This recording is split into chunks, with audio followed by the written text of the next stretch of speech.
உலக மக்கள் எல்லோருக்கும் வணக்கம். ஸ்ரீ அம்பிகை ஜோதிடம் வாயிலாக நான் உங்கள் ஜி கோபால் பேசுகிறேன். இன்னைக்கு பேசக்கூடிய தலைப்பு என்ன அப்படின்னா, ஆகஸ்ட் மாத பலன்கள். இந்த ஆகஸ்ட் மாத பலன்கள் துலாம் ராசிக்காரங்களுக்கு எப்படி இருக்கும்?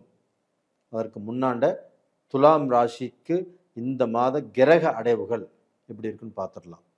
துலாம் ராசிக்கு 5ஆம் இடத்துல ராகு, 6ஆம் இடத்தில் சனி பகவான், அதே சமயத்தில் கடகத்தில் குரு பகவான், குரு பகவானோடு புதன் பகவான், புதன் பகவானோடு சூரிய பகவான். அதே ஆகஸ்ட் 17ஆம் தேதி கடகத்திலிருந்து சூரிய பகவான் பெயர்ச்சியாகி சிம்மத்துக்கு வந்துடுறாங்க. அதுபோக சுக்கிர பகவான் 12ஆம் இடத்துல நீச்சம். இது இந்த மாத கிரக அடைவுகள். அப்போ பார்த்தீங்கன்னா, துலாம் ராசிக்காரங்களுக்கு தன்னுடைய ராசிநாதன் இந்த மாதத்தில் நீச்சம். இதை மட்டும் நல்லா மைண்டில் வச்சுக்கோங்க. ஏன் சொல்கிறேன் அப்படின்னா, நீங்கள் ஒரு காரியத்தை செய்ய போகும்போதோ, ஒரு முக்கியமான முடிவுகள் எடுக்கும் போதோ, ஒரு நல்ல ஒரு வேலையில் இருக்கிறீங்க, சில முக்கியமான முடிவுகளை நீங்கள் எடுக்கணும். இந்த மாதிரி டயத்தில் உங்களுடைய ராசிநாதன் நீச்சமானதால் கண்டிப்பாக உங்களுக்கு ஒரு குழப்பமான முடிவுகளைத்தான் எடுக்க விடும். அப்போ நீங்கள் எடுக்கக்கூடிய முடிவால் பயன் இருக்காது. அது போக இப்போ பேசக்கூடிய பேச்சாலையும் கண்டிப்பாக பிரச்சனைகள் வருவதற்கு வாய்ப்புகள் இருக்கிறது. அப்போ இந்த மாதிரி சமயத்தில் நிதானமாக ஒரு முறைக்கு பல முறை யோசனை செய்து, இல்லைன்னா உங்களுக்கு யாராவது குருமார்கள் இருந்தாங்கன்னா அவங்ககிட்ட போய் கேட்டு கூட நீங்கள் எந்த முடிவு எடுத்தாலும் செய்யலாம்.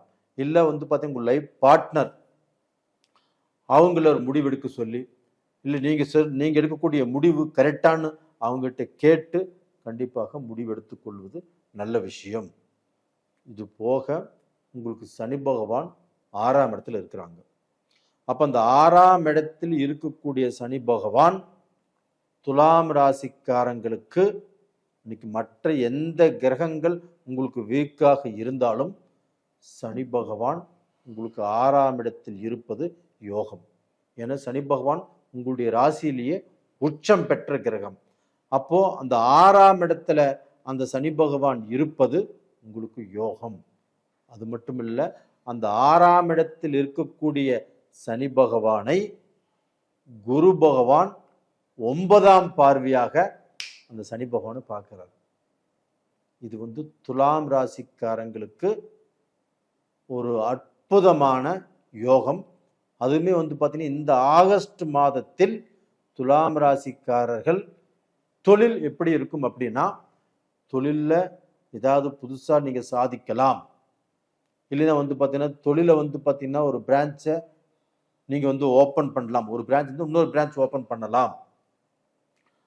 அது போக பார்த்தீங்கன்னா வெளிநாட்டு வாழ்க்கை, வெளிநாட்டில் இருக்கிறவங்க இந்த மாதிரி சமயத்தில் ஏதாவது ஒரு கிரயம் பண்ணலாம். வெளிநாட்டிலிருந்து இந்தியாவுக்கு பணம் அனுப்பிச்சு இந்தியாவில் இடம் பார்த்து இந்தியாவில் கூட ஏதாவது ஒரு ரூபத்தில் ஒரு கிரயம் பண்ணலாம். அப்போ பார்த்தீங்கன்னா அந்த குரு பகவானுடைய பார்வை உங்களுக்கு நல்லா இருக்குது. ஏன் சொல்கிறேன்னா, உங்களுடைய ராசிநாதன் சுக்கிர பகவான் நீச்சமாயிருந்தாலும் சனி பகவான் நல்லா இருக்கிறாரு. அந்த சனி பகவான் உங்களுடைய ராசியிலேயே உச்சமாகக்கூடிய கிரகம். சனி பகவானும் சுக்கிர பகவானும் நட்பு கிரகம். அப்ப அந்த சனி பகவான் உங்களுக்கு நல்லதைத்தான் செய்வார். அதுவும் உச்சம் பெற்ற குரு பார்வை சனி பகவான் மேல. அப்ப இந்த பீரியட்ல அந்த சனி பகவானால் உங்களுக்கு நல்லது தான் நடக்கும். அந்த சனி பகவான் சுற்றி உங்களுக்கு ஒரு வளையம் போட்ட மாற. ஏன்னா நீங்க கெட்ட பாதையில் போகாமல் இருப்பதற்கும், கெட்ட பாதையில் போவதை தடுப்பதற்கும், கெட்ட எண்ணங்கள் வந்தாலும் அது வராமல் இருப்பதற்கும் இந்த சனி பகவானுடைய பாதுகாப்பு உங்களுக்கு நல்லா இருக்கும். ஏன் சொல்றேன் அப்படின்னா, இந்த சுக்கிர பகவான் நீச்சமானதுனால கண்டிப்பாக பெண்கள் விஷயத்தில் நீங்கள் அடிபடக்கூடிய அளவுக்கு வாய்ப்புகள் இருக்கிறது. இந்த மாதிரி சமயத்தில் ஒரு பெண்ணை விரும்புவீங்க, உங்களுக்கு கல்யாணம் இருக்கும், இருந்தாலும் இன்னொரு கல்யாணமான பெண்ணை விரும்புவீங்க. அது தப்பா முடியும். உங்களுடைய மரியாதைக்கும் உங்களுடைய கௌரவத்துக்கும் கண்டிப்பாக பங்கம் விளைவிக்கும். இல்லை இதற்கு முன்னாண்ட நீங்க அது மாதிரி ஒரு பெண்ணை விரும்பி இருந்தாலும் திருமணமானவர்கள், அப்ப அது இந்த மாதத்தில் ஏதாவது பிரச்சனையை உருவாக்கும். இந்த சமயத்தில் நீங்க ரொம்பவும் ஜாக்கிரதையாக இருப்பது நல்ல விஷயம். அது போக உங்களுக்கு பார்த்தீங்கன்னா 11ஆம் இடத்து அதிபதி சூரிய பகவான். அந்த சூரிய பகவான் ஆகஸ்ட் மாதம் 17ஆம் தேதி அந்த சூரியன் தன்னுடைய சொந்த வீட்டுக்கே வராரு. அப்போ அந்த இடத்துல கேது இருந்தாலும் அந்த சூரியனுடைய அனுகிரகம் 11ஆம் இடத்துக்கு வந்து உங்களுக்கு பார்த்தீங்கன்னா நவகிரகங்களில் அரசன் சூரிய பகவான். அப்போ அந்த சூரியனுடைய அனுகிரகம் அந்த லாபஸ்தானத்தில் அது ஆட்சியாக இருக்கிறதுனால, சூரிய பகவான் ஆட்சியாக இருக்கிறதுனால கண்டிப்பாக உங்களுக்கு ஏதாவது நல்ல விஷயங்கள் இந்த பீரியடில் கண்டிப்பாக நடக்கும். ஆனால் இந்த பீரியடில் பார்த்தீங்கன்னா நீங்கள் ஒரு பொண்ணை காதலிச்சுட்டு இருந்தாலும் சரி, ஒரு ஒரு பெண்ணுக்கிட்ட காதலை சொல்லணும்னு நினச்சாலும் சரி, இல்லை ஒரு பெண்ணாகப்பட்ட ஒரு பையன்கிட்ட காதலை சொல்லணும்னு நினச்சாலும் சரி, இந்த பீரியடு இந்த மாதம் கண்டிப்பாக சரியில்லை. அப்போ இந்த மாதத்தில் ஏதாவது சொன்னாலும் சில பிரச்சனைகளும் சில குழப்பங்களும் வருவதற்கு வாய்ப்பு இருக்கிறது. அதனால ஜாக்கிரதையாக இருங்க. அது போக உங்களுக்கு பார்த்தீங்கன்னா 3ஆம் இடத்து அதிபதியும் 6ஆம் இடத்து அதிபதியுமான அந்த குரு பகவான் 10ஆம் இடத்துல இருக்கிறாங்க. அப்போ அந்த 10ஆம் இடத்துல இருந்து உங்களுக்கு பார்த்தீங்கன்னா தொழிலில் ஏதாவது சிக்கல், ஏதாவது ஒரு பிரச்சனை, ஏதாவது ஒரு வேதனையை கண்டிப்பாக கொடுப்பதற்கு வாய்ப்புகள் இருக்கிறது.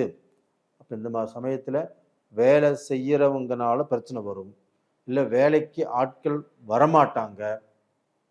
அப்போ நம்ம அடுத்தவங்களை நம்பி ஏமாந்து போகக்கூடிய சூழ்நிலையும் உருவாகலாம். அப்போ இந்த பீரியடில் நீங்கள் யாரையுமே முழுசாக நம்பாதீங்க. அப்போ பார்த்தீங்கன்னா உங்களுக்கு மனசுக்கு எது சரியாக படுகிறதோ ஒரு முறைக்கு பல முறை யோசனை செய்து அந்த முடிவை நீங்கள் ஓகே பண்ணலாம். அதே சமயத்தில் அந்த குருவுடைய பார்வை உங்களுடைய ராசிக்கு 2ஆம் இடத்தில் விருச்சகத்தை பார்க்குறாங்க. அப்போ அந்த விருச்சகத்தை அந்த குரு பகவான் பார்ப்பது யோகம் 2ஆம் இடத்தை. அப்போ 2ஆம் இடம் என்பது குடும்பஸ்தானம். அப்போ அந்த குடும்ப ரீதியாக உங்களுக்கு இருந்த பிரச்சனைகள் குறையும், மனஸ்தாபங்கள் கண்டிப்பாக தீரும். அப்போ ஆணும் பெண்ணும் ஒற்றுமையாக வாழ்வதற்கு வாய்ப்புகள் நல்லா இருக்குது. எந்த ஒரு கவலையுமே பட வேண்டாம். அதே சமயத்தில் பார்த்தீங்கன்னா உங்களுக்கு பார்த்தீங்கன்னா 12ஆம் இடத்து அதிபதி புதன் பகவான் அந்த சூரியனோடு இணைவதற்கு வாய்ப்பு இருக்கிறது. அப்போ அந்த புதனும் சூரியனும் இணைவதால் புதாதித்ய யோகம். அப்போ புதாதித்ய யோகம் அப்படிங்கிறது 11ஆம் இடத்துல உங்களுக்கு உருவாகிறதுனால படிப்பு, ஒரு எக்ஸாம் எழுதுறது, இதற்குண்டான வாய்ப்புகள் கண்டிப்பாக இந்த டயத்தில் உங்களுக்கு தேடி வரும். அதாவது பார்த்தீங்கன்னா இப்போ நீங்கள் படிச்சுட்டு இருக்கிறீங்க, இப்போ இந்த பீரியடில் உங்களுக்கு எக்ஸாம் இருக்குது, இந்த எக்ஸாமே கரெக்டாக ஒர்க் அவுட் ஆகும், அது எழுதி பாஸ் பண்ணிடுவீங்க. அது போக பார்த்தீங்கன்னா நீங்கள் படித்து ஒரு எக்ஸாம் எழுதினாலும் நல்ல ரிசல்ட் வரும். இல்லை நீங்கள் ஒரு வேலையில் இருக்கிறீங்க, அந்த வேலைக்கு நீங்கள் படிக்கணும், எக்ஸாம் எழுதணும்னா இந்த மாதம் அது நல்லா இருக்குது, ஒன்றும் தப்பு இல்லை. புதாதித்ய யோகத்தால் கண்டிப்பாக உங்களுக்கு ஒரு ப்ரமோஷன் கிடைக்கலாம், வேலையில் ஒரு நல்ல திருப்தி கிடைக்கலாம், வேலையில் ஒரு முன்னேற்றம் கிடைக்கலாம், வேலையில் சம்பளம் இன்க்ரீஸ் ஆகலாம்.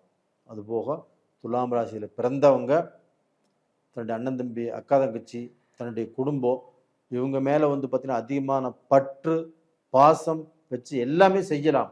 அப்படி செஞ்சாலும் அவர்களால் இப்போ பார்த்தீங்கன்னா நீங்கள் மனஸ்தாபம் பாதிக்கக்கூடிய அளவுக்கு சில சூழ்நிலைகள் வரும். அப்போ பார்த்தீங்கன்னா இந்த பீரியடில் கொஞ்சம் ஜாக்கிரதையாக நடந்துக்கோங்க.